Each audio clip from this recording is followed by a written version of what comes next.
Alright, so in this video we're going to start digging into some details of Chapter 5, which is related to integral calculus. And we've outlined integral calculus as being about the area problem. And here's some notation that we are going to use in this section. So let's dig into the details. Okay. As promised, we have a blue line here, and that is the function that has been given to us. So 2x plus 1 is a given function.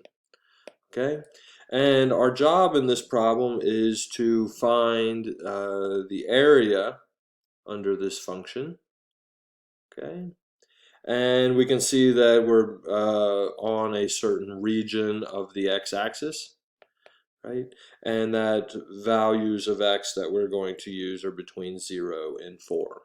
So we have an interval given by 0 to 4. And the area problem is asked, what is the area under the function f of x on the interval a to b, which in this case is 0 to 4. So a is equal to 0 and b is equal to 4. Okay, so technically what we're looking for is this blue shaded region here. Okay, and you know the answer to that, perhaps, as a geometry problem. You could find this area as this rectangle, right? The function evaluated at 0 is equal to 1, so we have a little rectangle that's 1 unit high and 4 units long, right? And then we also have the area of a triangle, which is 1/2 the base times the height. So when the function is a nice function like a straight line, we can actually resort to geometry, and then the height of this is 7. Okay, the height of this triangle here. So we can resort to geometry to find the area of the rectangle and then the area of the triangle. Okay? But we need to set ourselves up for doing some calculus, right? And the calculus is to take this region that is the blue shaded region and to try to kind of work our way over to something that will be extensible, this idea of rectangles.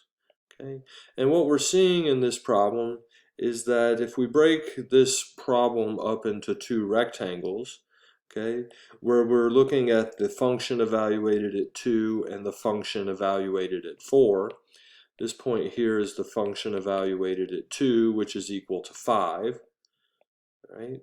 That would be 2 times 2 plus 1. We can see that that's where the 5 is coming from.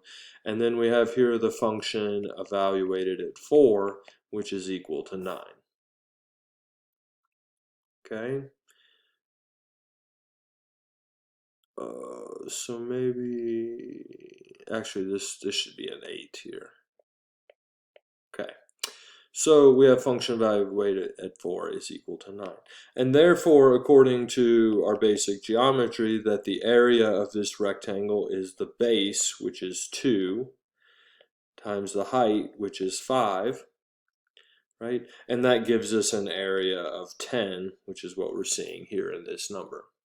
The area of this other rectangle is the height, which is 9, times the base, which is 2, so that would be 18.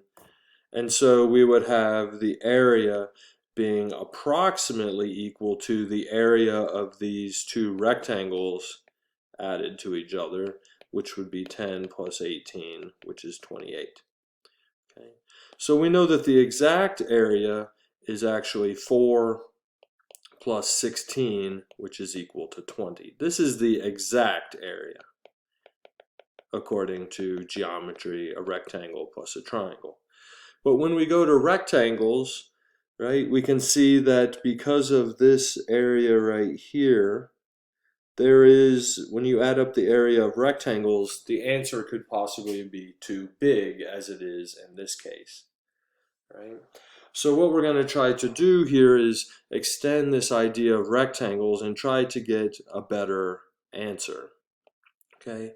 And that better answer might come in from, okay, to get better answers, to get area of rectangles to be closer to the exact area, we need to take or draw more rectangles, right? And the way that's done is by splitting the interval, in this case, which is 0 to 4. We want to split the interval 0 to 4 into more rectangles. In the last problem we did 2 rectangles. In this case we would like to split the rectangles into 4. The interval, split this into 4 parts, okay? And therefore we know that each part, I, is equal to 0 to 4.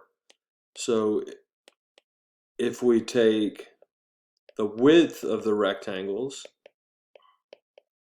which is what we're going to call delta x, is equal to b minus a divided by the number of rectangles, then we get each rectangle to be 1 unit wide. So that's what we're seeing here. Each rectangle will be 1 unit wide. So basically we have split the interval I going from 0 to 4, and we have split it into 4 pieces, okay? Or what we call 4 pieces or sub-intervals. Okay. And those subintervals are 0 to 1, they are 1 to 2, they are 2 to 3, and then they're 3 to 4. And now we need to decide where to evaluate the height of our rectangles. How high is the rectangle? We know that the base of each of these rectangles is 1. Okay, we can see that here from the delta x value. What we don't know is what is the height of each of these rectangles, and that could depend on where you evaluate your function on each of these subintervals. So what we're seeing here is that in this picture we are evaluating the function at the right endpoint of each interval. Okay, we can read this function up from there, and we have evaluated the function at each of the right endpoints, 1, 2, 3, and 4. We have done the right endpoint problem. And then once you do that, you will get the function evaluated at 1 is the height. The function evaluated at the other right endpoint is 2. The function evaluated at 3. And then the function evaluated at 4. Okay, and that gives us the height of each of these rectangles. Okay, and so the area is going to be approximately equal to the function evaluated at 1, the function evaluated at 2, the function evaluated at 3, the function evaluated at 4. And because each of them has the delta x in common, which is the base of each rectangle is the same width. In this case, each rectangle is unit 1. So if we wanted to find the area, we could see the area in this picture. This area of this rectangle is 3, then 5, then 7, and then 9. Okay? And those will add up to a total area of 24. Now we know that the exact area is 20. And so by taking more rectangles, it looks like we are getting a number for the approximate area that is closer to the actual area. And you can see here that we're going to get not the exact area, because still our rectangles have this little bit of area that is too big. Okay, so if we were going to find the approximate area, we would know what function we are using. That would be 2 times x plus 1. Okay, I should say f of x is equal to 2 times x plus 1, right? And then to do the approximate area, we would do the function evaluated at 1, the function evaluated at 2, the function evaluated at 3, plus the function evaluated at 4. And then I would need to multiply all of those. Those are just the heights of the rectangles, and then we need to multiply all that by delta x, which in this case is 1. So that is where the 24 is coming from. Okay, this answer comes out to be 24. Okay, so this is a way of doing the area problem in terms of rectangles. So what we have done here is a look at the area problem in terms of rectangles, and this is a pre-idea to something that we call Riemann's sum, which will be the subject of one of the next videos.